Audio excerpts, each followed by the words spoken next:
उधर केंद्रीय जल शक्ति मंत्री गजेंद्र सिंह शेखावत ने होटल जय महल पैलेस में जल जीवन मिशन को लेकर बैठक की, जिसमें जलदाय मंत्री महेश जोशी, राजस्थान के 17 सांसद जेजेएम से जुड़े केंद्र और राज्य के अधिकारी मौजूद रहे। बैठक में जलदाय मंत्री महेश जोशी ने कहा कि राजस्थान में हर घर जल की लागत औसतन 72,000 रुपए आ रही है। जैसलमेर, बाड़मेर में तो कुछ स्थानों पर 2 लाख रुपए से अधिक लागत प्रति जल संबंधी आ रही है। विषम भौगोलिक परिस्थितियों वाले जिलों में सतही जल स्रोतों से पेयजल पहुंचना काफी कठिन काम है। वहीं बैठक के बाद केंद्रीय मंत्री गजेंद्र सिंह शेखावत मीडिया से रूबरू हुए और कहा कि कोविड जैसी आपदा के बाद भी हमने 6 करोड़ 20 लाख कनेक्शन दिए हैं। ज्यादातर राज्यों ने इस काम में प्रगति की है। राजस्थान में इस कार्य पर अच्छा काम हुआ, लेकिन जिस गति से होना चाहिए था उस तेजी से काम नहीं हुआ। वहीं ईआरसीपी के मुद्दे पर राज्य सरकार को घेरा और कहा कि हमें इस पर राजनीति छोड़कर काम करना चाहिए। ईआरसीपी बने ये भाजपा का सपना है।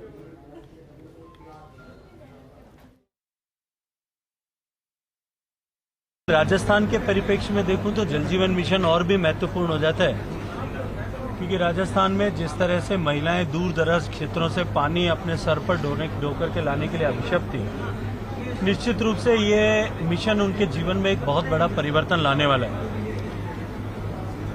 देश भर में कि यदि मैं चर्चा करूं, माननीय प्रधानमंत्री जी ने जब 2019 के 15 अगस्त को ये मिशन घोषित किया था, उस समय देश में कुल मिलाकर के 19 करोड़ घरों में से 3 करोड़ 23 लाख घर तक पानी पहुंच पाता है।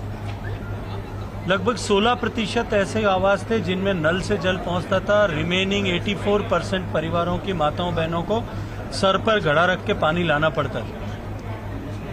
लेकिन इस मिशन पर काम करते हुए मुझे आज अत्यंत प्रसन्नता है कि कोविड जैसी आपदा के 2 साल गुजरने के बावजूद आज मैं ये कह सकता हूं कि 2.5 साल के इस कालखंड में हमने 6 करोड़ 20 लाख से ज्यादा नए परिवारों को कनेक्शंस दिया है।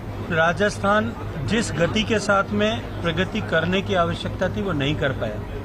राजस्थान के माननीय मंत्री जी ने भी आज इस बात को स्वीकार किया कि हम मानते हैं, और उन्होंने फ्लोर ऑफ द हाउस पर भी असेंबली में डिबेट पे इस बात को स्वीकार किया था कि पहले 2 साल हम उस गति से जो अपेक्षा थी नहीं काम कर पाए। और क्योंकि 1 करोड़ से ज्यादा कनेक्शंस राजस्थान में देने थे, जब शुरू किया था तब हम एवरेज से 4% पीछे थे। आज हम एवरेज से जो है लगभग 25% पिछड़ गए नेशनल एवरेज से। अगर राज्यों के परिप्रेक्ष्य में बात करूं तो हमें 33 राज्यों की श्रृंखला में अब हम 29वें पायदान पर खिसक गए।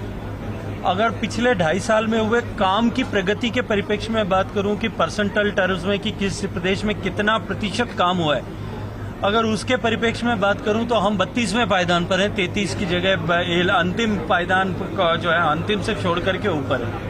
सारे सर्कुलर्स में ये भारत सरकार में व्यापक समीक्षा देश के स्तर पर करके ये तय किया गया था कि 75% डिपेंडेबिलिटी, कि 4 साल में से 3 साल कम से कम पानी आएगा, उतनी डिपेंडेबिलिटी हो तभी कोई नया प्रोजेक्ट जो है कंसीव किया जा सकता है। अगर जो है हम 50% डिपेंडेबिलिटी पर प्रोजेक्ट बना करके भेजेंगे और फिर भारत सरकार से कहें कि इसको आप मंजूर करें, न वो तय नियमों के अंतर में आता है।